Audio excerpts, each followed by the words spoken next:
All right, so get this. We're diving into a real head scratcher today. Oh, yeah? The alleged secret diary entry of Admiral Richard Byrd. Huh. Famous polar explorer, you know? Right. You might have heard about his expeditions to the Arctic and Antarctic. Yeah.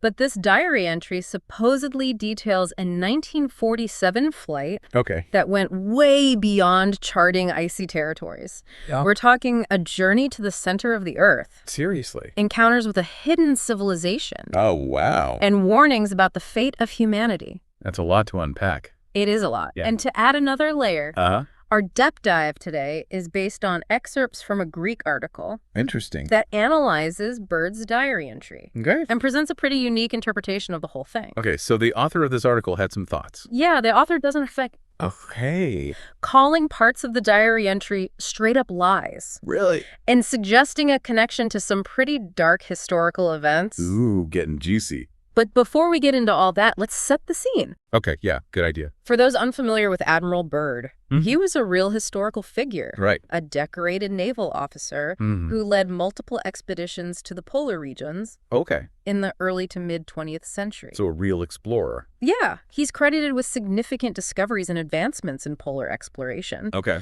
But the diary entry we're discussing is widely considered a fabrication. A fabrication. Exactly. And there's actually some pretty compelling evidence to support that. Like what? For example, linguistic analysis of the alleged diary entry shows inconsistencies Interesting. with Byrd's known writing style. So like his voice doesn't match up. Exactly. And experts have also pointed out anachronisms. Okay. Like terms and concepts that wouldn't have been in use in 1947. Oh, so like words that didn't even exist back then. Yeah, red flags. Right, yeah, that immediately raises red flags for anyone examining the diary's authenticity. Right. Yeah. But even though it's likely a fabrication, the story itself is so captivating It is. that it's worth unpacking. I agree. So let's jump right into the good stuff. Okay, let's do it. The alleged diary entry starts with what appears to be Byrd's flight log Okay. from this supposed Arctic expedition. All right. He describes routine checks, weather conditions, you know, the usual stuff you'd expect from an explorer's log. Right. Sounds pretty standard so far. And that's what makes the sudden shift in the narrative so jarring. Oh, what happens? Byrd goes from describing mundane details Yeah. to witnessing yellow and red-purple snow. Wait, hold on. Yellow and red, purple snow. Yes. That doesn't sound right. Which, scientifically speaking, is highly unusual. That's an understatement. Yeah, and then things get even weirder. Weirder than colored snow. Oh, yeah. Okay, I'm listening. His compasses and gyroscopes start malfunctioning. Oh. And mountains appear on the horizon. Okay. Which shouldn't be there, according to his charted course. So he's lost. Well, it makes you question if Byrd was hallucinating. If this was an elaborate hoax, Right. or if something truly unexplainable was happening. Yeah, this is where the story starts to play on that classic what if factor. Right. Makes you question what was really going on. And that's just the beginning. There's more. As Byrd continues flying, he describes entering a valley Okay. with green hills, All right. a river flowing through it, Wow. and even what he believes to be a mammoth roaming around. A mammoth. Like a woolly mammoth. Yeah. But this is the Arctic we're talking about. Remember, this is the Arctic. Right. Lush greenery and prehistoric creatures are definitely not on the menu typically. No, definitely not. It's like something straight out of a fantasy novel. Seriously. And just when you think it can't get any more bizarre, Byrd claims to have encountered a city, a shimmering city that seemed to be made of crystal. Okay, hold on a minute. This element of the story taps into a long-standing fascination with the idea of a hollow earth. A hollow earth. A concept that's been around for centuries. I've heard of that. It's this idea that there's a whole other world Uh-huh. hidden beneath the surface of our planet, Okay. potentially inhabited by advanced civilizations. Like a whole secret world down there. Yeah. I can see how that would capture people's imaginations. Right. Especially when it's tied to a real historical figure like Admiral Byrd. Exactly. It makes you wonder, what else might be hidden from our knowledge? Yeah. What secrets lie beneath the surface? Right. Both literally and figuratively. I like that. Okay, so we've got Byrd flying over this incredible city. Uh-huh. And then things take another dramatic turn. Another term. According to his diary entry, Okay. His plane is intercepted by disc-shaped aircraft. Disc-shaped aircraft. Bearing a swastika symbol. I like the swastika. This detail is particularly striking. Yeah, especially given the historical context. Especially given the historical context of 1947. World War II had just ended. World War II had just ended a couple of years prior. And the swastika was still a very potent and loaded symbol. Oh, yeah, for sure. Associated with the horrors of Nazi Germany. It's definitely a detail that makes you sit up and pay attention. And it's a detail that the Greek article author seems to find particularly significant. Really? They even go as far as calling the inhabitants of this city liars. Wow. Based on this symbol alone. That's a strong reaction. It's clear that the Greek author has a strong opinion about this detail and its implications. They definitely have a point of view. And their interpretation starts to color how they view the rest of the diary entry. Okay, I'm intrigued. But let's not get ahead of ourselves. All right. According to Byrd, yeah, he and his radio man were taken to this city and eventually granted an audience with a being they refer to as the Master. The Master. Okay, so we've got a hidden civilization, flying discs, and a mysterious master. This is getting good. What happens next? This is where the diary entry takes on a more philosophical, even prophetic tone. The master, according to Byrd, speaks about humanity's self-destructive path, particularly focusing on our use of atomic weapons. Which, let's be real, is a pretty heavy topic to drop on someone right after you escort them into your super advanced crystal city. Exactly. It adds a layer of gravity to the narrative. Right. Shifting from a fantastical adventure to a cautionary tale. Yeah. The Master warns that humanity is on the brink of a dark storm. Oh, okay. A period of global turmoil and destruction lasting for years. Wow. Culminating in a new world rising from the ashes. Given that this was 1947, just a couple of years after the devastation of World War II, and with the Cold War looming, I can see how that message would have felt incredibly real and terrifying to Byrd. Absolutely. It's crucial to consider the historical context. Right. The world was on edge. Yeah. Fears of nuclear war were rampant. For sure. People were yearning for answers, for some sense of hope in the face of potential annihilation. So in a way, the diary is tapping into those anxieties, but also offering a potential solution. Okay, how so? Because the Master claims his people, the Ariani, have been observing humanity for centuries. They've even tried to contact our governments, but their attempts were met with hostility. That's where the story introduces this classic us versus them dynamic. Right. The Ariani are presented as wise and benevolent, wanting to guide humanity towards a better path. Okay.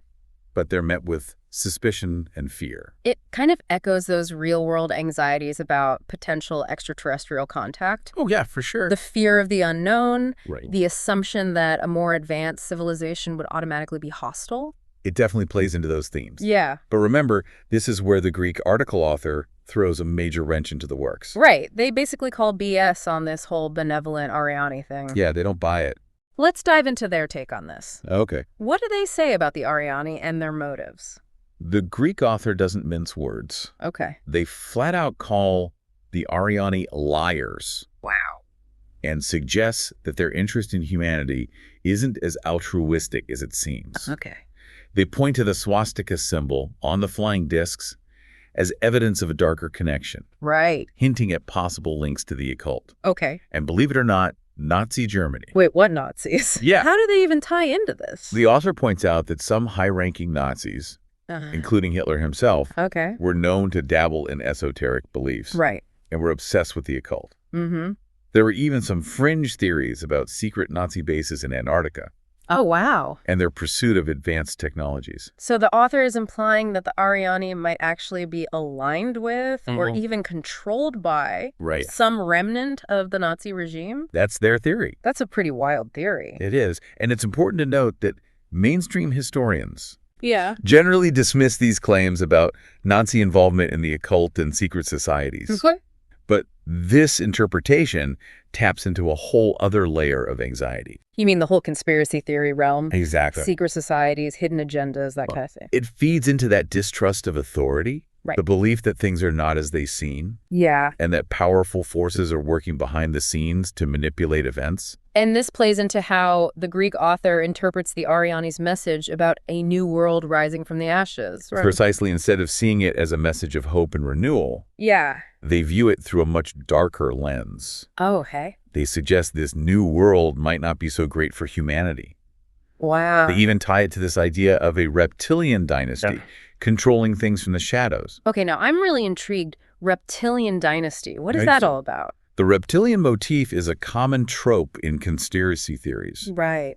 It's often associated with shape-shifting infiltration and a hidden elite manipulating global events for their own sinister purposes. I have to admit, I've always been fascinated by those kinds of conspiracy theories. Yeah, me too. Even if I don't necessarily believe them. Right. They tap into that primal fear of the unknown. Totally. The idea that things might not be as they seem on the surface. Exactly. Whether or not there's any truth to these theories. Yeah.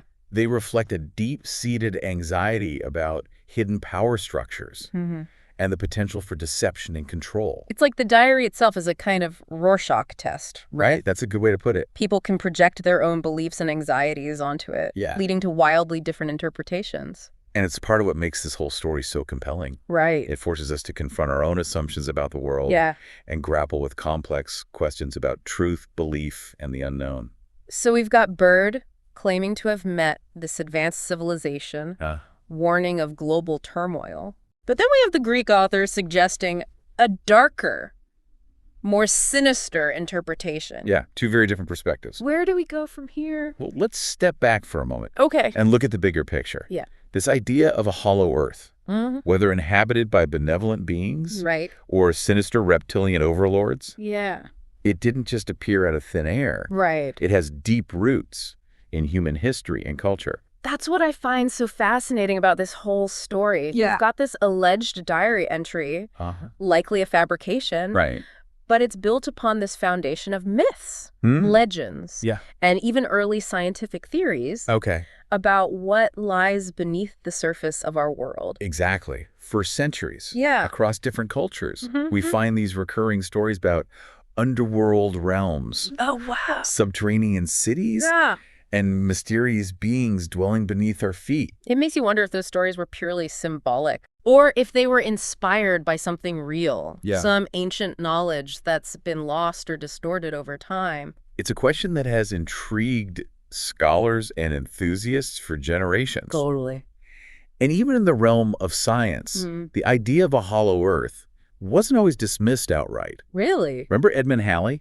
Oh, yeah. The astronomer who predicted Halley's Comet? Yeah, wasn't he the one who proposed that the Earth was actually hollow? That's right. With multiple spheres inside? In the 17th century. Oh, wow. He put forward this theory. Okay. Even suggesting that the northern lights, the aurora borealis, were caused by gas escaping from this inner world. That's wild. Of course, as our understanding of geology and physics advanced, the idea of a literally hollow Earth became increasingly implausible. But that didn't stop the concept from thriving in our imaginations. Not at all. I mean, think about Jules Verne's Journey to the Center of the Earth. Oh, yeah, a classic. That novel, published back in 1864, ignited a whole genre of adventure stories set in fantastical underground worlds. Absolutely, Verne's work. And countless others that followed. Tapped into that primal fascination with exploration. The thrill of the unknown. And the possibility of discovering something truly extraordinary hidden beneath the surface. And this fascination hasn't faded over time. From Edgar Rice Burroughs' Pellucidar series, with its prehistoric creatures and lost civilizations, to more recent films like Godzilla vs. Kong, which featured a battle in a vast underground ecosystem. I saw that one. The Hollow Earth continues to inspire storytellers and capture our imaginations. And that's what makes the analysis of Byrd's diary so intriguing. It's not just a standalone story. It's part of this larger cultural narrative. A narrative that reflects our deep-seated curiosity about what lies beyond the familiar beneath the surface of things. It's almost like the Hollow Earth serves as a blank canvas. onto which we can project our hopes and fears, our dreams and anxieties. It can be a utopian paradise, a refuge from a troubled world, or a dystopian nightmare, a hidden source of danger and deception. Exactly, and in Byrd's story, we see elements of both. You have this advanced civilization, the Ariani, offering a potential path to a better future, but also warning of global turmoil. And the potential for humanity's self-destruction. And then you have the Greek author's interpretation, which paints a much darker picture, suggesting sinister motives and hidden agendas. It's like the story itself is a mirror. Oh, I like that. Reflecting back to us our own beliefs and perspectives on the world. And that's the real power of this deep dive. It's not about arriving at a definitive answer. What about sparking curiosity? Encouraging critical thinking. And challenging us to confront our own assumptions about truth, belief, and the nature of reality itself. So what do we take away from all of this? That's the big question, isn't it? Is Byrd's diary a genuine account of an unbelievable encounter? Is it a clever fabrication? Or is it something in between? Ultimately, that's for each listener to decide. We've presented the evidence, explored the different interpretations, and delved into the broader cultural context.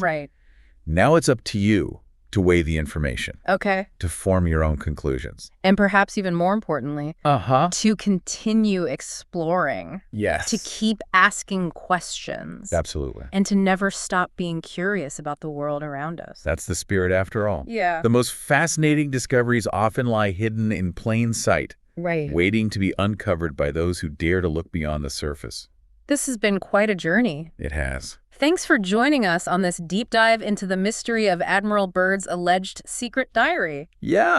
Thanks for listening, everyone. We hope it's left you with more questions than answers, and a renewed sense of wonder about the hidden depths of our world. Until next time. Keep those minds open and those imaginations engaged. Who knows what mysteries will unravel next?